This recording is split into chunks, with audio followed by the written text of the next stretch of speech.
and welcome to the Cities and Climate Solutions webinar series, organized by the Columbia Global Centers Paris and the City Diplomacy Lab. This webinar is co-sponsored by the Columbia Global Centers Nairobi and the Commonwealth Local Government Forum, CLGF. Having previously explored questions pertaining to climate solutions on food, water, and air, today's discussion will focus on urban energy challenges and solutions with representatives from Braga, Nairobi, and Santiago. I'm very grateful to Dr. Lorenzo Kihlgren Grandi, Director of the City Diplomacy Lab, who will be moderating today's conversation. But before that, I will hand things over to Claire Frost from the CLGF. Thank you. Thank you so much, Severine, and welcome to everyone here this morning, this afternoon, this evening. My name is Claire Frost. I'm Head of Programs at the Commonwealth Local Government Forum, and it's our pleasure and honor to be a partner with the City Diplomacy Lab in this Cities and Climate Solutions series. We are a network which brings together local government across the 56 countries of the Commonwealth. And we work with our members, which are ministries of local government associations, and cities on issues of importance to cities. Climate change is, of course, a key issue, and the climate crisis is really impacting people where they live at the local government level. So it's very exciting to be here in this webinar today to talk about the kind of solutions that cities are looking at in terms of just transition and energy provision to allow, to address energy poverty and to ensure that citizens can make their daily lives easier and more sustainable.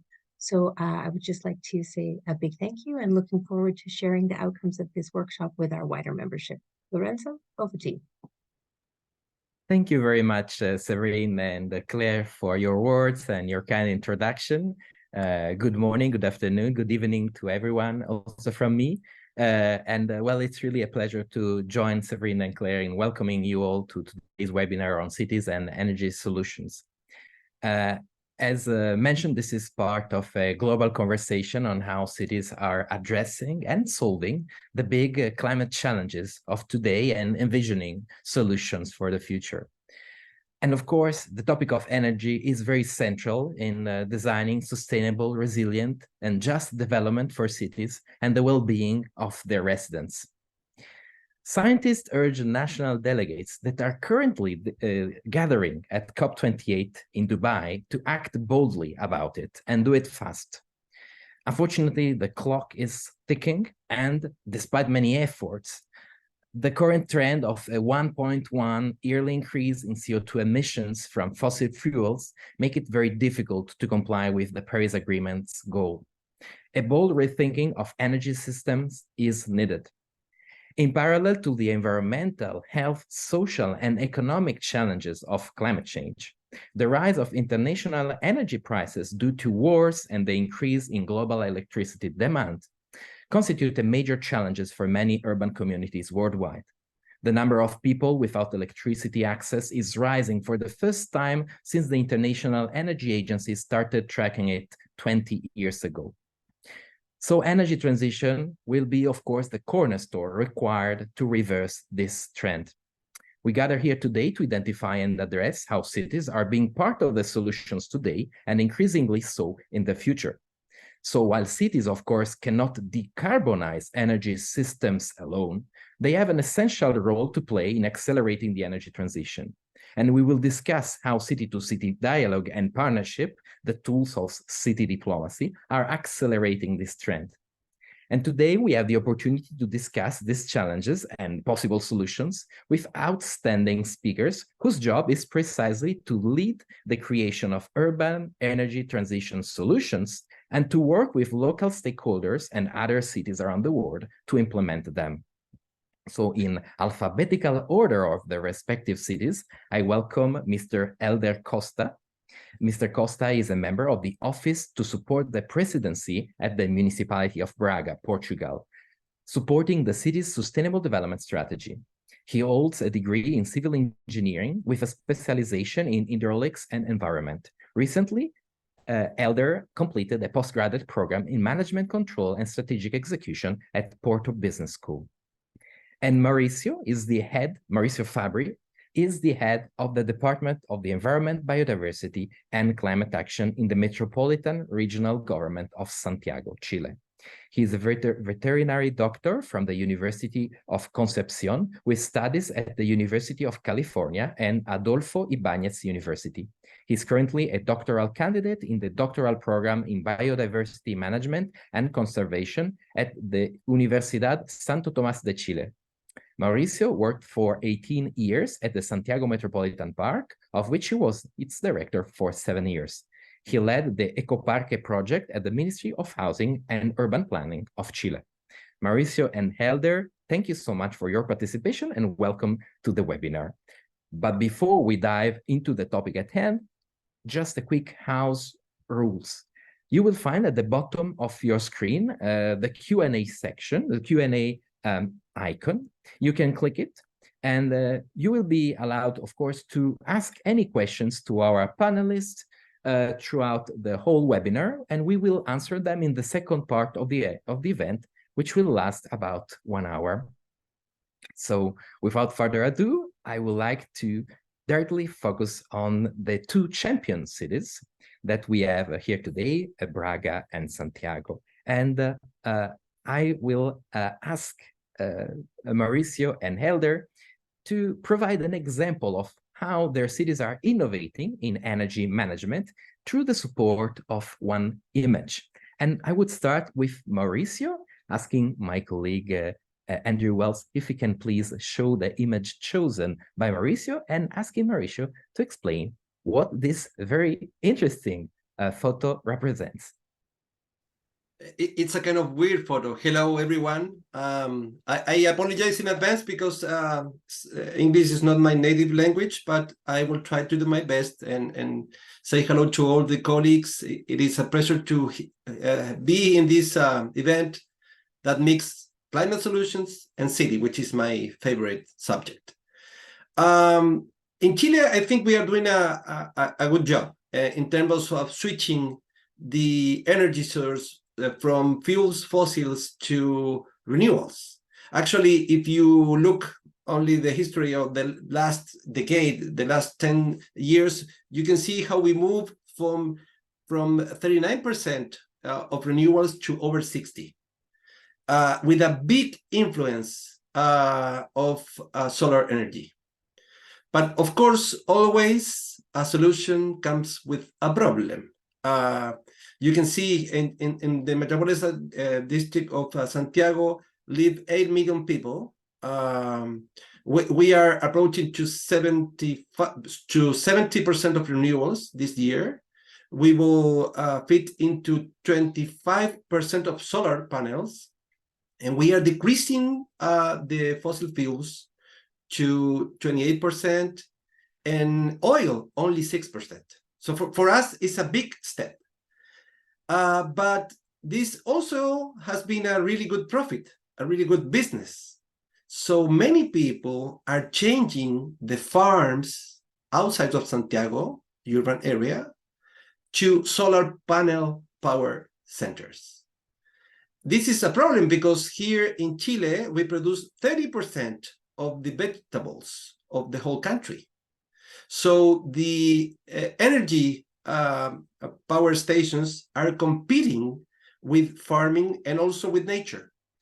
That's why we are trying to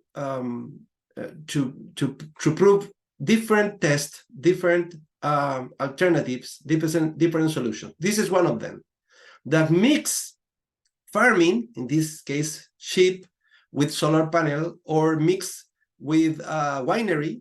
You know that Chile has a very good winery, and also with vegetables. So we can mix solar power panels with agriculture, with sheep, with vegetable producing, because we need that. If we don't do it, we need to import those foods, and will be a problem, and of course a problem of price. Other solutions that we are addressing is through being solar panels from the north of Chile, which we have the desert. So the competition will be increased, and hopefully the agriculture will be a good business again. So you can see we in Chile, we have this huge change in our energy matrix. We also are improving in electromobility. Actually, we are the city outside of China that has more public transport by electromobility. And by 2030, all the public transportation will be with electromobility. But this is one solution for many other problems. We also need to adapt. We can change the public transportation, but we need to face also the extreme heat, for example. Or we need to face the drought that we are having for over 13 years.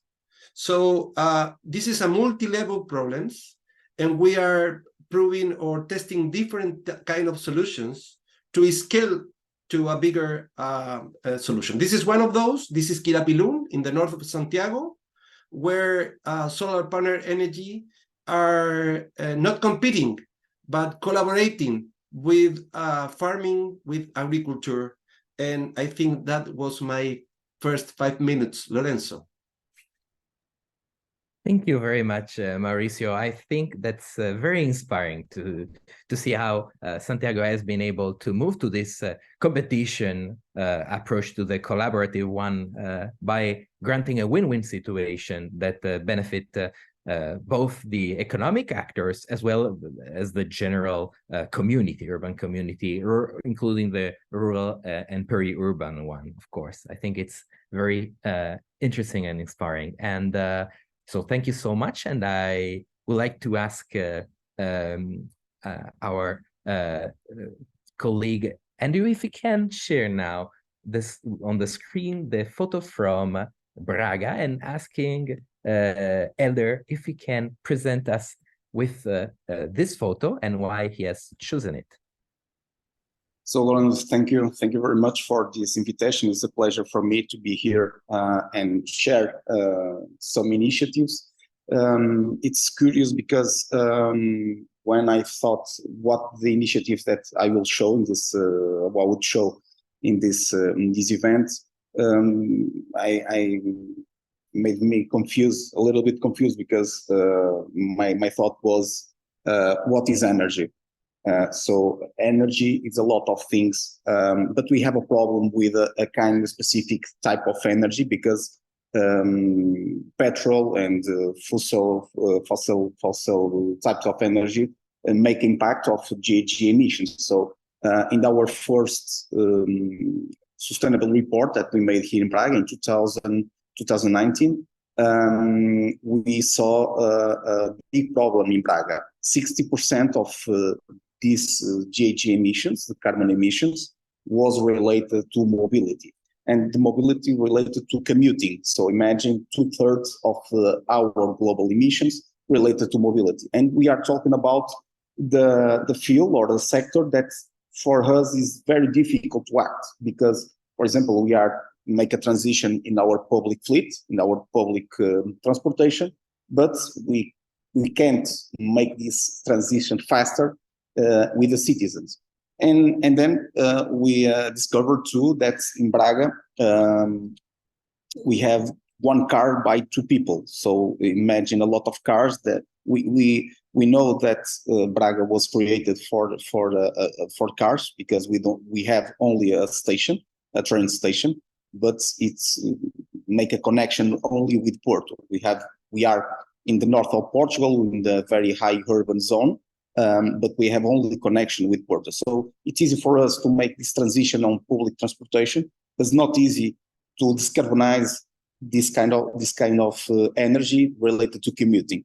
So there are a lot of types of commuting. We discovered this in the sustainable report, but we have an ambitious goal to reduce these emissions 50% until 2030 and neutrality in 2050. So what types of the programs that we implement. We were challenged by Business Council for Sustainable Development. It is an association, is a branch in Portugal of the World Business Council for Sustainable Development. This association for that represents the companies of the world to make the transition for sustainability, and we create a pact for sustainable mobility. So what is this pact?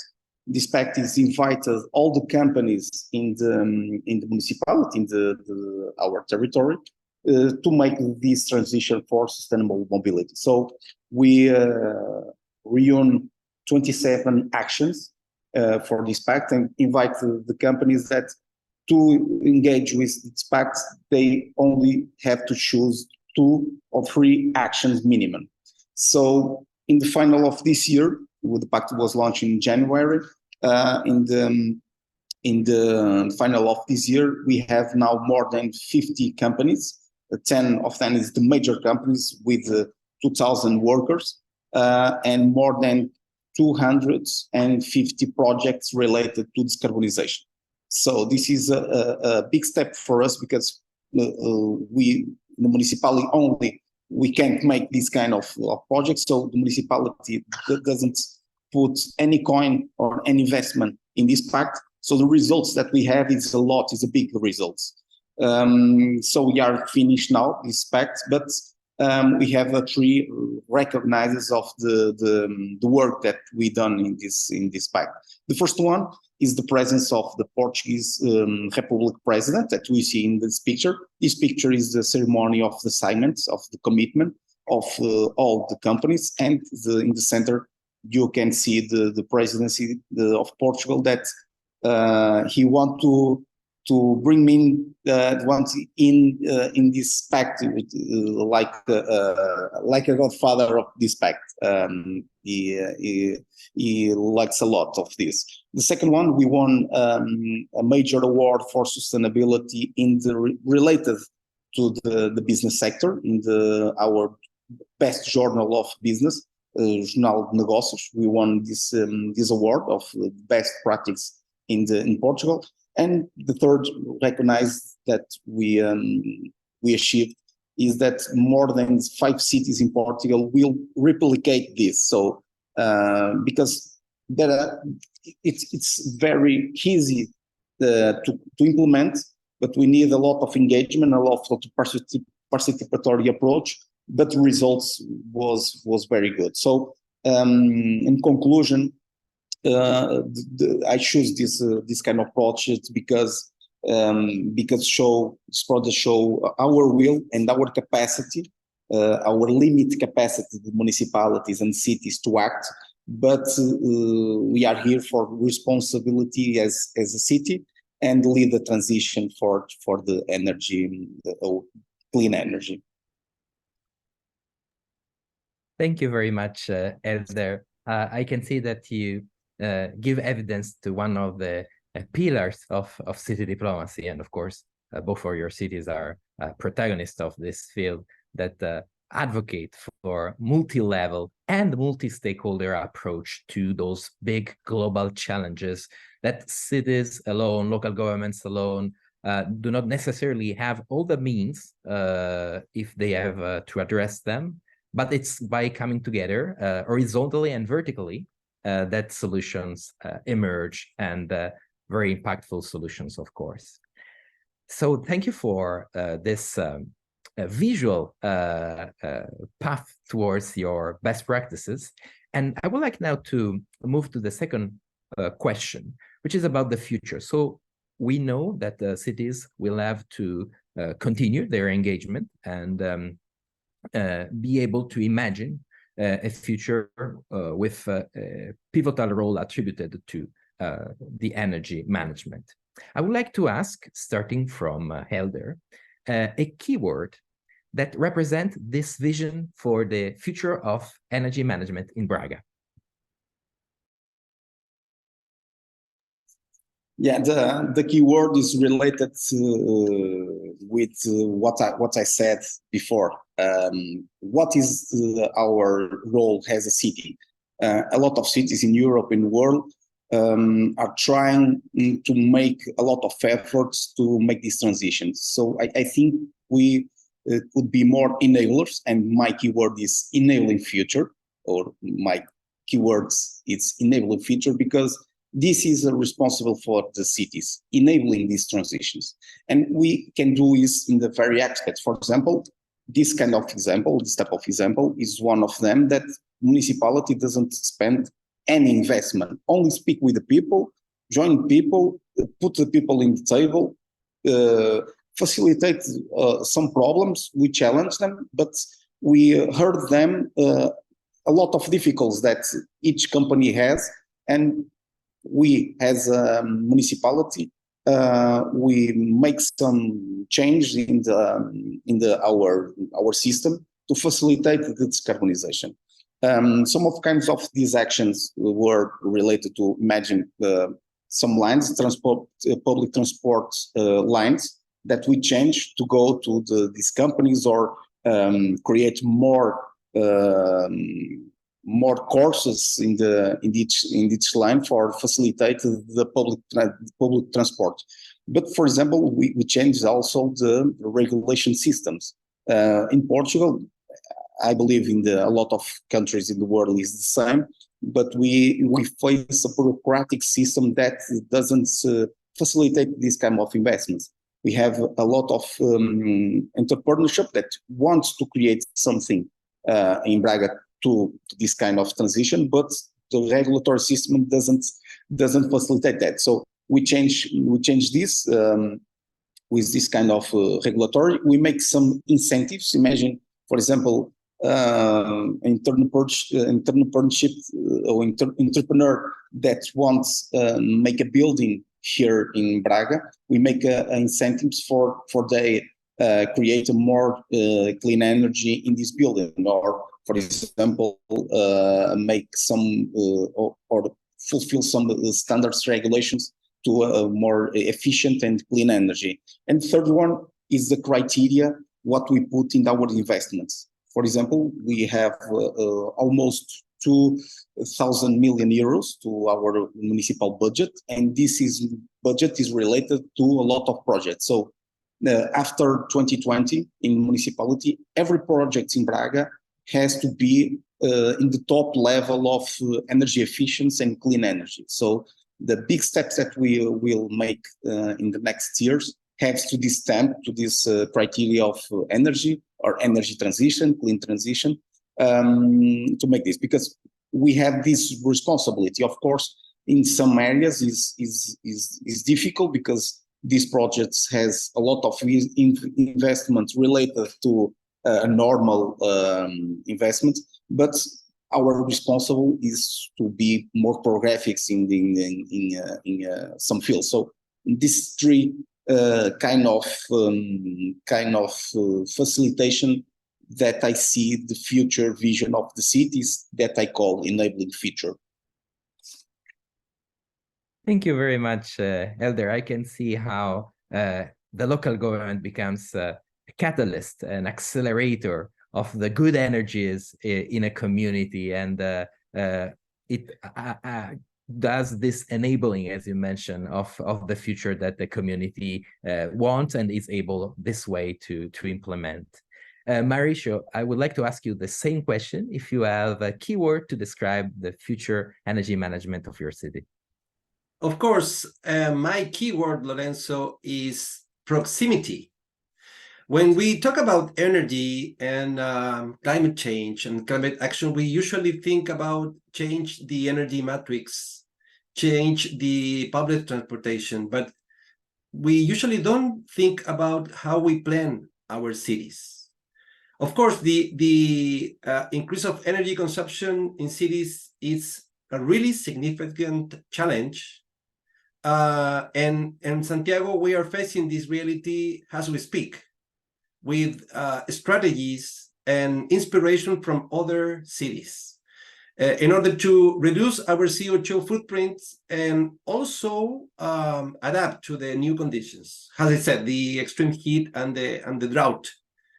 In June this year, we received here Professor Carlos Morenos and many representatives of Latin American cities, and we analyzed the concept of 15-minute city and how can be applied in our cities in Latin America. This concept of Professor Moreno was promoted by the mayor there in Paris, Anne Hidalgo, and of course is much different Santiago or Bogota or Buenos Aires than Paris. But it is interesting to think about a city of proximity. It's an ideal. It's something that we need to promote.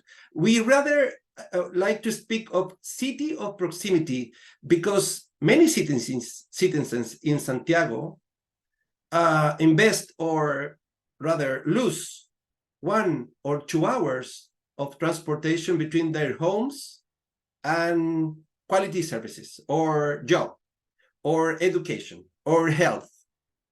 So if you think about it, it's a lot of energy and of course a lot of problem for many citizens.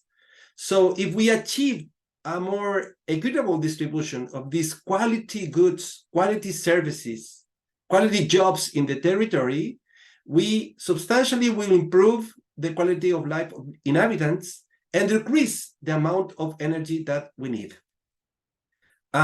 This will be a direct impact in residents and a direct impact in energy consumption in the future. So if we imagine that one person can save 30 minutes a day, it will be probably like a full holiday that he saved a year, and also an incredible amount of energy saving and CO2 producing. This is an ideal. This requires several changes, starting for urban planning, of course, to do a better management of the territory, probably lose some thoughts that we have about the cities, to have an industrial side of the city and have a residential side of the city and have a productive or agriculture. It means that we need to improve our services everywhere. Of course, this is not something that we can change from one year to another, but we can start to plan it. We can start to do it, and in order to have a better welfare of people, as well of a change in energy consumption. So we can, of course, still be pushing the electromobility.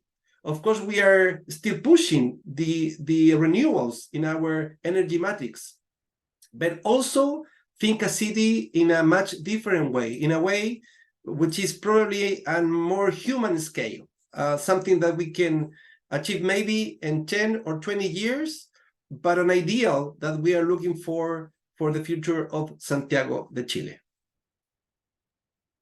Thank you very much, Mauricio, and I'm particularly pleased that you have chosen a keyword which is connected to Professor Carlos Moreno, which is one of the members of the scientific committee of the City Diplomacy Lab. I'm particularly happy of that. And well, I would like to invite now our audience to ask any question, either to both the panelists or only to one of them, through the Q&A icon that will open a little window allowing you to do so. Meanwhile, as our audience prepares their questions, I have a few for you, in fact, and one which I hadn't planned, in fact, previously, but I was inspired by both your words, both your answers, in particular to this second question. You both mentioned examples of the partnership between local governments and universities, academia in general. Can I ask you to dig a little bit more into this and analyze what's the potential of this partnership with regards to energy transition? Maybe we can start with Elder. We have a different way with thank you for the question, but we have a different ways for the work that have with academia. Here in Braga, we have three higher education institutions. One is bigger than the other ones, is University of Minho. Curiously, is one of the 100 best universities in the field of sustainability related to times higher education. It's really proud for us. This is not a university from Braga, it's a university for the region. The region is called the Minho region, is north of Portugal.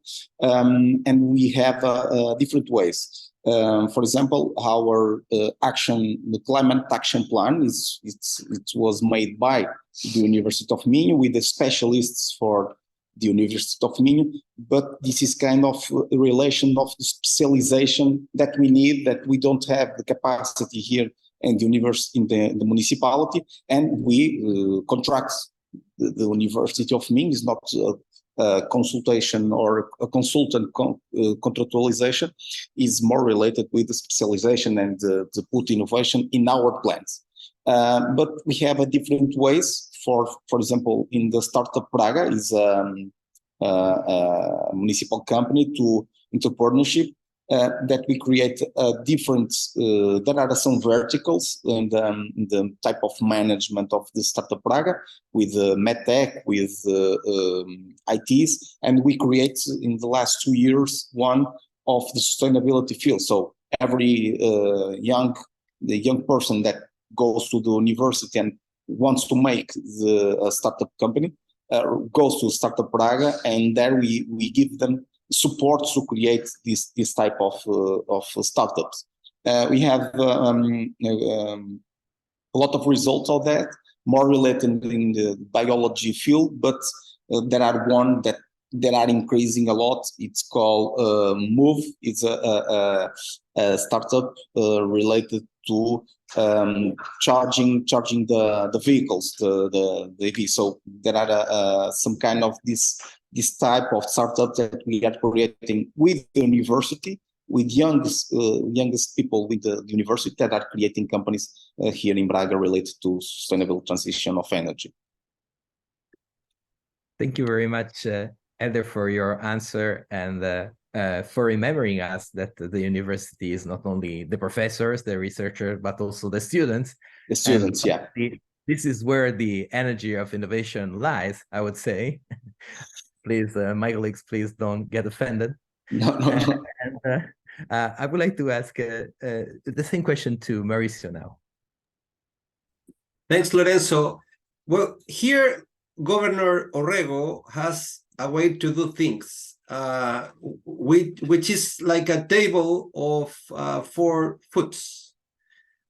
We cannot do anything without this table. And the foot one is the local governs, the regional governs in our case, and the national govern as well. That is one. The academia, it's really important. We are really committed and close to academia. And we have another 2 foots. The other one is the social organizations, NGOs. Of course, they are also really important in this kind of things. And the other are local communities. I don't know how you call it there, but people that get together in the neighborhood. So in any kind of subject, will be environmental problems or electromobility or animal welfare or whatever, we need to have these 4 roles, these 4 kind of people that help us to advise our work. Actually, if you have the summary of all these tables, you can have more than 1,000 people helping to the local government or helping to the regional government to do things. In terms of electromobility, we work a lot with the academia that give us really important information to have decision based on evidence. As well, we have a good, incredible connection with the central government, especially with mobility and also with the energy people in the central government who are promoting new technologies and give us the information that we require to have these decisions. So I think it is very important, this mixture of a government and the of course the academia, but we need also to add to those actors, other actors of the people, of the NGOs that work in these kind of subjects. Thank you very much, Mauricio. And I have an excellent question just received from Andrew Wells for both of you. How are your cities dealing with the continued increase in energy needs, such as air conditioning and heating, due to the extreme weather, while still meeting targets for emissions reduction? That's a difficult one. Elder, would you like to go first? Could you repeat the last part of the... Of course. It's how are you... Or repeat the question. Of course, absolutely. How are your cities dealing with the continued increase in energy needs, such as air conditioning and heating? Basically, yes, that's a result of climate change due to the extreme weather, while still meeting the targets for emissions reductions. So are the sort of answer to climate change derailing your policies, or is it possible to combine those two actions? Yeah, thank you very much. In Portugal, we have a different approach to the rest of Europe, because we have a Mediterranean climate, so we don't have extreme events like, for example, snow. It's rain a lot here in Braga, but for example, we don't pass 0 degrees at the winter, and if we pass, it's only 1 week or 2 weeks. So we don't have this kind of problems for the air conditioners. We have this in the summer, very hot, but the air conditioner is not a problem, because, for example, what we see in the Europe, it's the types of the energy the people consume is related to natural gas. So this kind of energy in Portugal is related to 10% maximum. So we don't have very specific problems in that, because the share is very low. We have problems in the electricity, because there are, of course, an increase in consume, but the national government has or had a policy in the last years to make this transition. So imagine in the last week, I think, last week or last month, 70% of our electricity production is from renewables. So this type of transition for us, imagine I think the question is related more to the stationary energy. For us, it will be easy to make this transition, because there are a lot of efforts in the national government for that. We will have some problems in the consumption of energy in mobility. It's a big problem, and the initiative that I showed is related of that, and it will be difficult to make the neutrality with this kind of technology that we are using right now.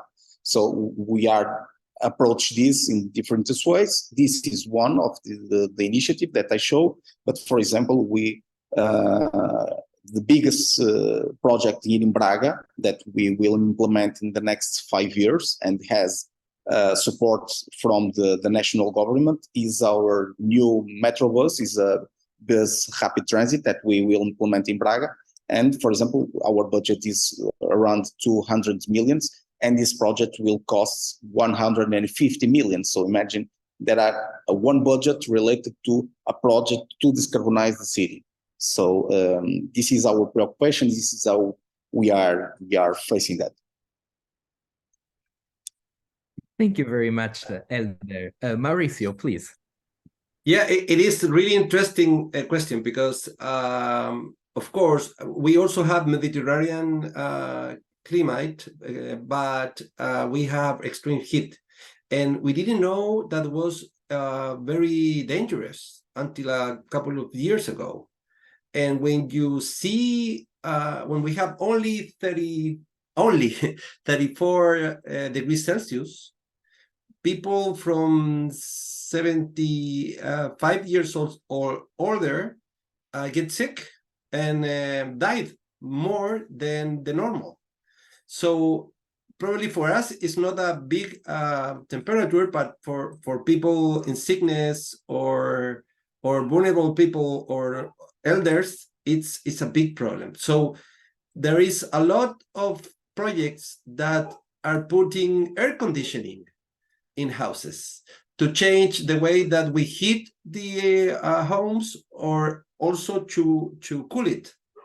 Actually, we are buying air conditioning for ambulance, because we know if someone has a stroke, inside of the ambulance can be 4 or 5 degrees more than outside. So we are promoting to consume more energies. That is a big problem, actually.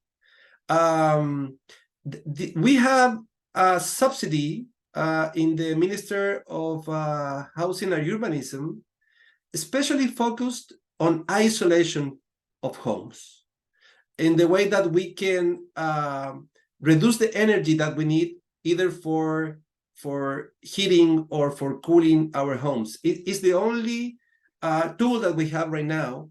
So that's why this is really interesting question, because we are focusing in change the matrix, but we are not focusing much in decrease the energy consumption in our cities, in my opinion, Lorenzo.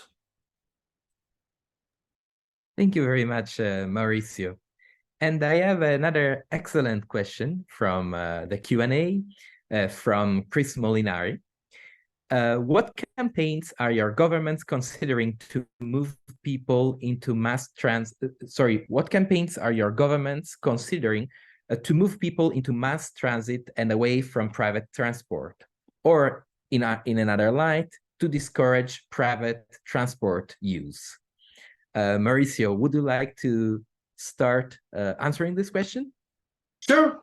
I think we not need right now to have a policy, because the private transportation in cars is much more expensive than 5 years ago, because the fuel, at least here in Chile, is much more expensive. We have many concession highways which are also expensive.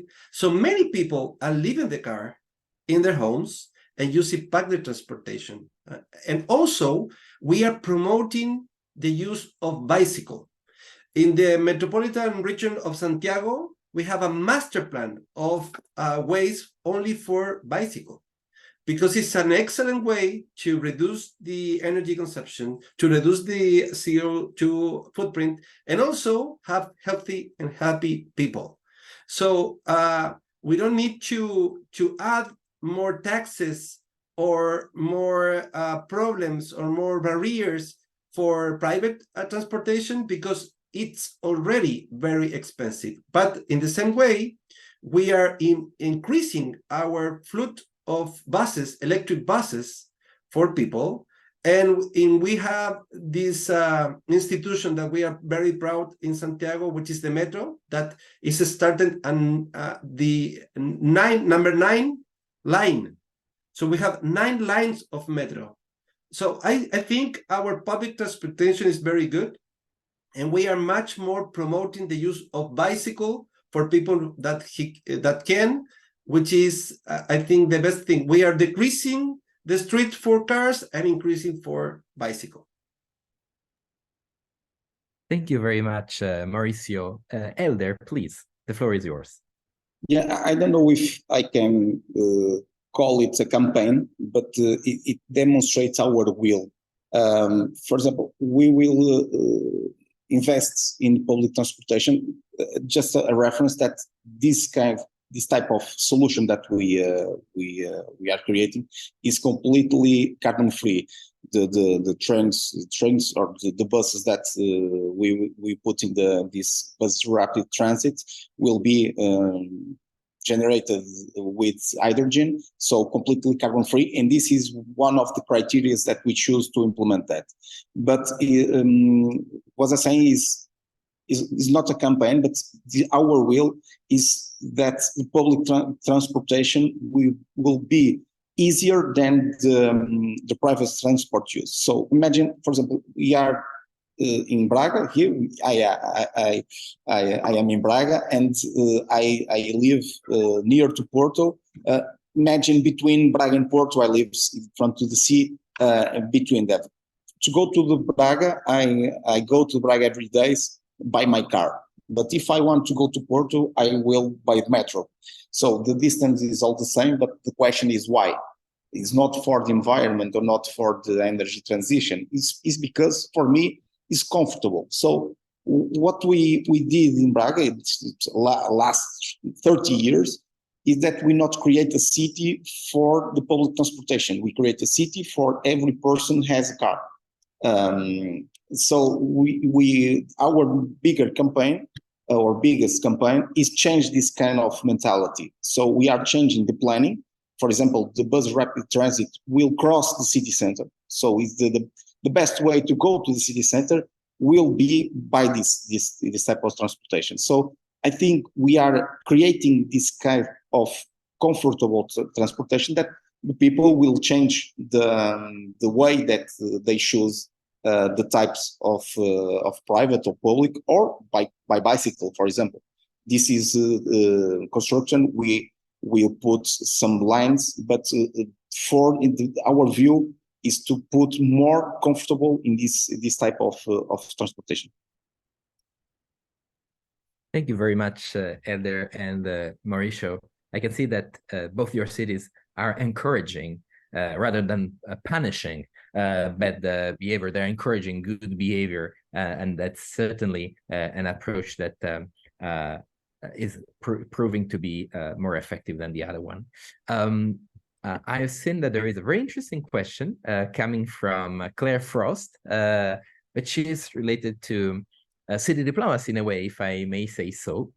Both participants are highlighting innovative policy and practice in their cities. Have you drawn on the experience of other cities to build your programs?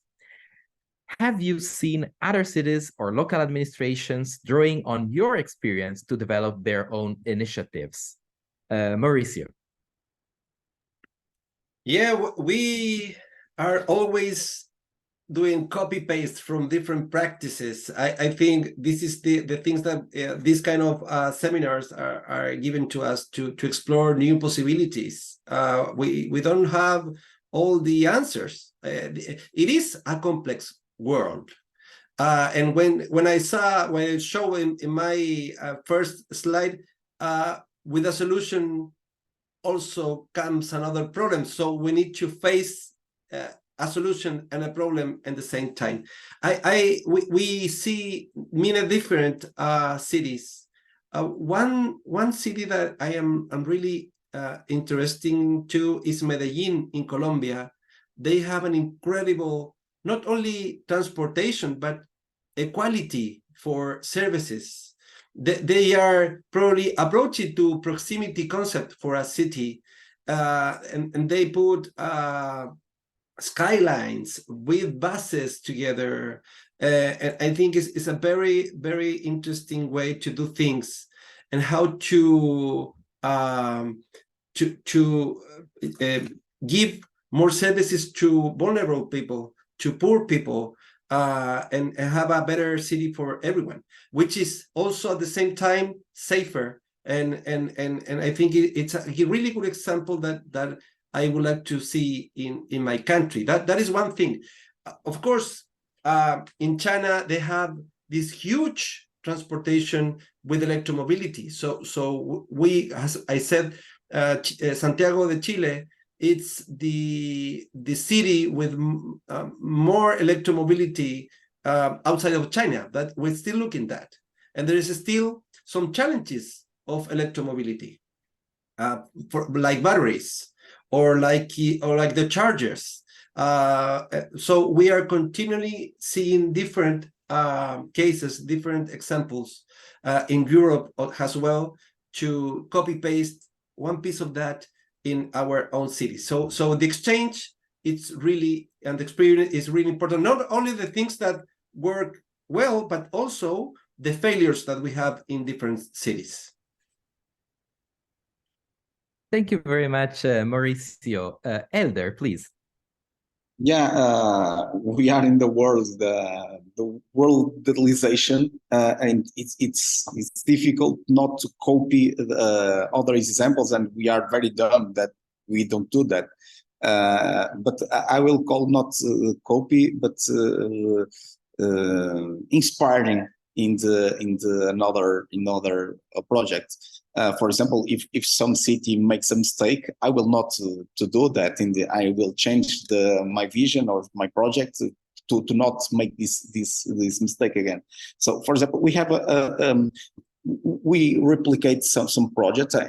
One it's come to my mind is school bus that we have here in Braga. It's a bus dedicated to schools.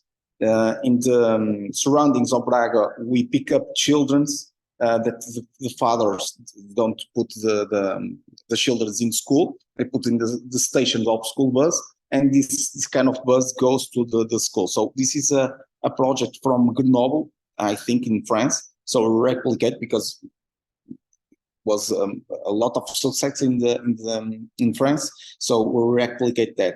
But we are in a lot of networks that we are making this. One, if it's very curious, is Net Zero Cities. I think you know this initiative for the European Union to 100 climate and neutral cities. We unfortunately we are not in this initiative, but we make a twin partnership with Uppsala, Sweden. That Sweden has a great efforts in construction sector to decarbonization. So we here in Braga doesn't have an umbrella policy about it, and we will replicate with the help of the Uppsala, and we will replicate this project. It's more or less a pact for mobility, but a pact for the construction and the decarbonize the construction, because here in Braga we have a big companies, national and international big companies for this called the construction sector.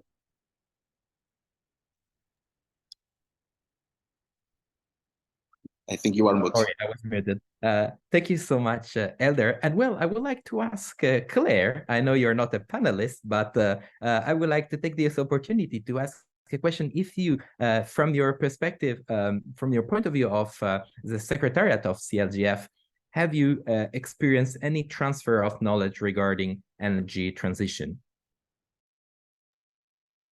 I mean, I think when we talk about energy transition in the scope that we're talking about it here, which is really around so many issues that are of critical importance to local government. So around issues of mobility, around issues of heating and cooling in the city, around urban heat island effect, and some of the wider issues that Mauricio was also touching on. So, around land use planning and things like that, then absolutely, this is very much at the core of what local government is looking at, and the core of kind of looking at how we use our mandate as local government in the best way possible. So it was really inspirational for me to hear the various speakers talking about things like looking at how changes to internal policy can help push things in the direction that you would like to see them in terms of energy transition. That's something that within our network we exchange on a lot. What can you do which doesn't involve additional budgets, additional funding lines, but which can have a real impact on your policy priorities? So in this case, energy transition. I think also the talk around cities of proximity, the 15-minute city. We've done a lot of work around sustainable urbanization and what does that look like.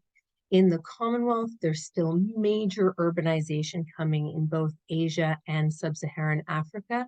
So there really is an opportunity now to build in those cities of proximity or to build in inequalities and poverty into our urban framework. So I think that there's a lot of exchange within our network around issues like that.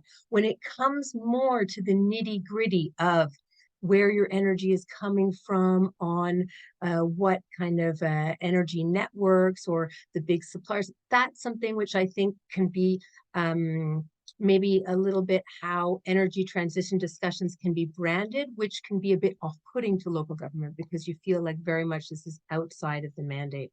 But I think within the framework that we're discussing today, it's so clear that there are multiple areas which are of key importance in ensuring a just and equitable energy transition where local government is at the core. Thank you very much, Claire. And well, we are almost at the end of this webinar, but I would like to ask a last very brief question. I will ask Mauricio and Helder to please be very concise.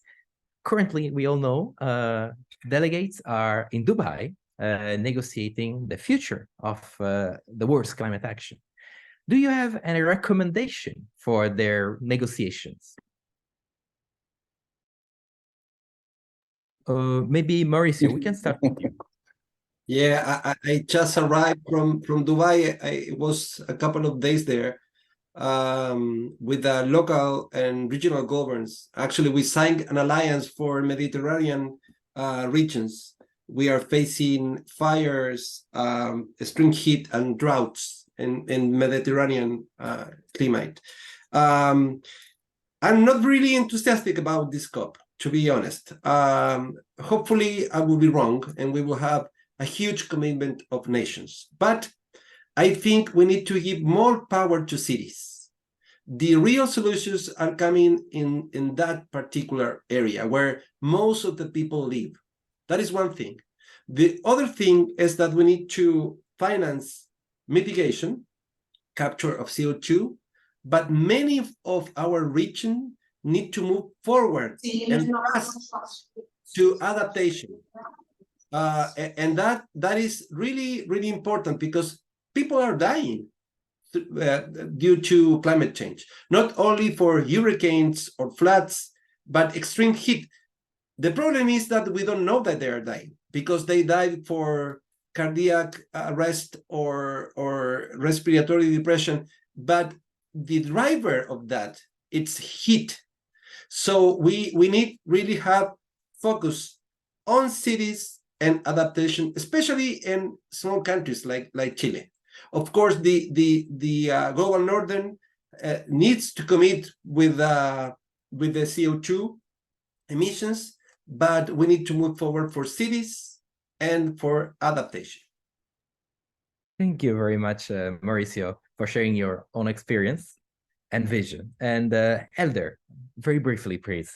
Yeah, I'm perfectly aligned with Mauricio. We need the COP for cities. Could be Mauricio. We will initiate a new organization, COP for cities. But 2/3 of energy consumption in the world came from cities. So talking about the countries, okay, I am a different opinion here.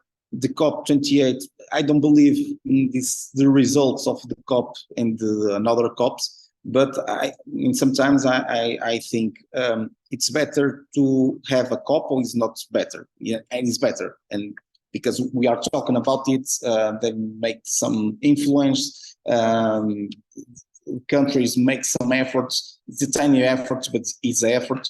And I think we will have some results in the future with these tiny efforts. But I agree a lot with this. We need the COPs for cities because the cities have the capacity and the ability to change, and we will see in the 2030 some cities in Europe will be neutral. Carbon neutral, and I believe this, not countries, but this is the city. So I believe it's a great example to make some influence in the COP to bring the cities. Our mayor is in the COP right now, but I believe they make some forums for the cities could be a great effort.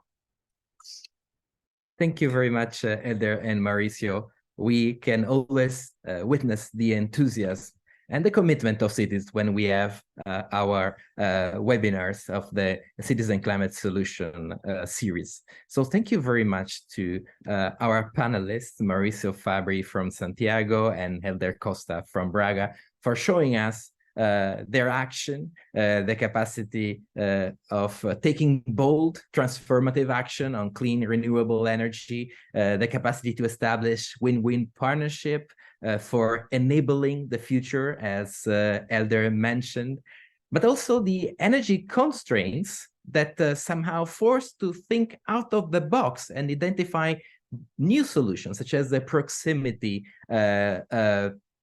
keyword that guides the evolution of Santiago. So thank you so much for your time. Thank you so much to our hosting institutions, the Commonwealth Local Government Forum, represented here by Claire Faust, the Columbia Global Center Paris, as it was introduced by Séverine Martin at the beginning of the webinar, the Columbia Global Center Santiago, Columbia Global Center Nairobi, and of course, many thanks to all the public. And thank you so much for your questions. Thank you for your participation. Goodbye and take care.